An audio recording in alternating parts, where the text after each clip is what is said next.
Government எங்களுக்கு இது செலவு அதுக்கு தகுந்தாரு வருமானங்க வந்தால் தான் நல்லா இருக்கும். ஒரு கஷ்டமான தொழில் தான் இது. 6 மாதம் நாங்கள் தொழில் பார்ப்போம், அப்புறம் 6 மாதம்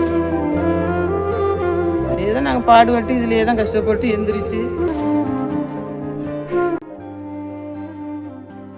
பனையிலேருந்து எந்த பொருளுமே வேஸ்ட்டாக உள்ள பொருள் கிடையாது. அதை இருந்து சரியாக பராமரிக்க முடியல. ஆனால் கஷ்டப்பட்டு பாடுபடுறதுனால எதுவுமே இதில் செய்கிறதுக்கு அதுக்கு தகுந்தாரு வருமானங்க வந்தால் தான் நல்லாயிருக்கும்.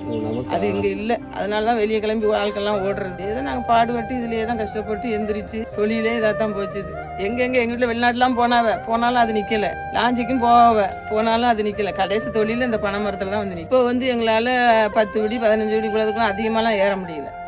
பனை கூட ஒரு 10-20 மரம் ஏறினா அது ஒரு 30 விடி 60 விடி வரைக்கும்லாம் ஏறலாம். ஒரு நேரத்தில் நாங்கள் 80 விடி வரைக்கும் ஏறணும் ஒரு வயசில் என்ன 30-35 வயசில். இப்போ எங்களுக்கு வயசுலாம் தாண்டிடுச்சு. இப்போ எங்களால் அதிகமாக ஏறைய முடியல.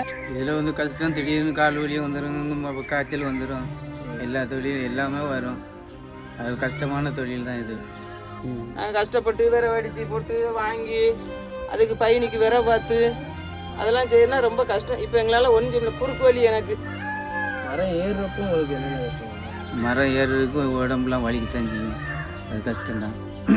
கவர்மெண்ட்டு எங்களுக்கு இது செலவு கிடையாது. கவர்மெண்ட் உதவி இந்த தொழிலை பார்த்து உதவி கொடுத்துச்சுன்னா சரி நல்லது. ஒரு லோன் கொடுக்கலாம் எங்களுக்கு. பயிரினி எடுத்து விற்கலாம், வாங்கலாம், செய்யலாம். அவங்க கவர்மெண்ட்லேருந்து 6 மாதம் நாங்கள் தொழில் பார்ப்போம், அப்புறம் 6 மாதம் நாங்கள் மற்ற கூலி வேலைக்கு. ஆனால் எங்களுக்கு இந்த தொழில் வந்து இந்த 6 மாதம் தான். இப்போ வந்து எங்களால் முடியலை.